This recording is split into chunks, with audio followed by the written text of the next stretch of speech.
Okay, teachers, welcome to part 3 of the Rainbow Fish. With this book, what we decided to do was we made props that go along with the story. What we basically did was we just printed out some pictures of the fish. You can actually go onto a site and print out some of the pictures actually from the book, and some of them we just printed out ourselves. And what we basically did was we took a like a washer, and we glued it on the back of the fish, and then we took a magnet and glued the magnet onto the washer.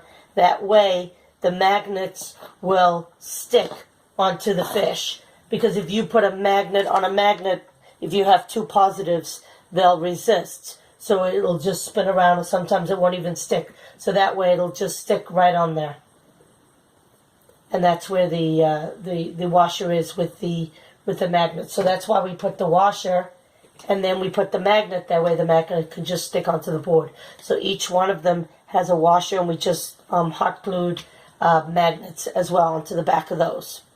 And then what we did was we just took magnets and we put glue on them, and then we just put glitter on each of these for the scales. And same thing with the rainbow fish.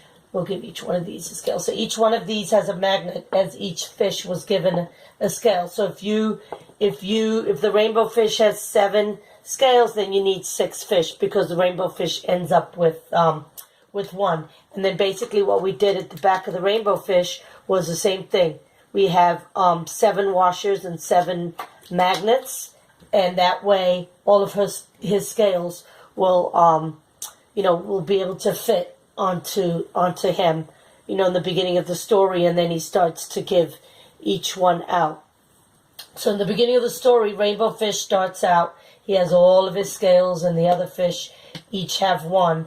And as you're reading it, you can definitely incorporate math into the story as well.